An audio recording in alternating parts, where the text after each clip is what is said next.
নবী মুহাম্মদ রাসূলুল্লাহ সাল্লাল্লাহু আলাইহি ওয়াসাল্লাম 40 বছর বয়সে নবুয়ত পেলেন। তখন স্ত্রী হিসাবে আছেন খাদিজাতুল কুবরা রাদিয়াল্লাহু আনহা। তো তিনি প্রথম যখন ওহী পেলেন,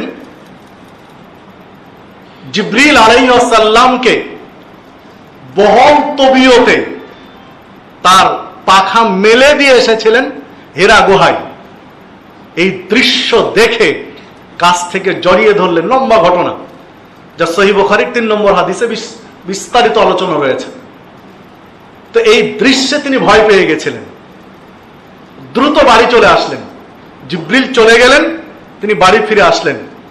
স্ত্রীকে এসে বলছেন, খাদিজাতুল কুবরা রাদিয়াল্লাহু আনহাকে বলছেন যে জাম্মিলুনি, আমাকে বস্ত্রাবৃত করো, চাদর দিয়ে জড়িয়ে দাও। মানে জ্বরের মতো একটা কাঁপুনি চলে এসেছে। পুরো ঘটনা স্ত্রীর কাছে বললেন, এই এই এই এই ঘটেছে। তিনি নিজের জীবন নিয়ে একটু শঙ্কায় পড়লেন বা একটু ভীত সন্ত্রস্ত হয়ে গেলেন। তখন খাদিজাতুল কুবরা রাদিয়াল্লাহু আনহা বলছেন যে আপনার কিছু হবে না, আপনার কোনো সমস্যা হবে না, আপনার ক্ষতি কেউ করতে পারবে না। কেননা আপনি আত্মীয়দের প্রতি দয়াশীল, মেহমানদের আত্মীয়তার অতিথি পরায়ণ, আপনি মানুষের উপকার করেন, আপনার ক্ষতি কেউ করতে পারবে না। চলুন, আমার চাচা আছে এ বিষয়ে, ওয়ারাকা বিন নওফল। হাদিসে 2 রকমই আলোচনা এসেছে, চাচা কিংবা চাচাতো ভাই, দুটোই হতে পারে। তো তার কাছে চলুন, এ বিষয়ে তিনি আপনাকে সুন্দর একটা সমাধান দিতে পারবেন আশা করি।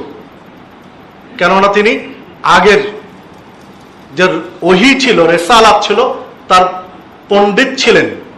তো সম্মানিত উপস্থিতি, এই যে দেখুন, এই সময় একেবারে বিপদের মুহূর্তে নিজের স্ত্রী যদি সাপোর্ট দেয়, তাহলে এটা সবচেয়ে বড় শক্তি যোগায়, সবচেয়ে বড় প্রেরণা যোগায়।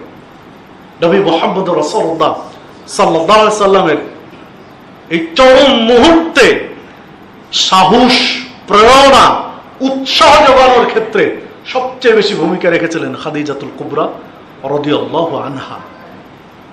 সম্মানিত উপস্থিতি, পৃথিবীর ইতিহাসে তো এক ভিন্ন একটা পরিবার, আদর্শ পরিবারের মূল প্রেরণা নবী মুহাম্মদ সাল্লাল্লাহু আলাইহি ওয়াসাল্লামের পরিবার, যার পিছনে নারীদের ভূমিকা রয়েছে অনেক।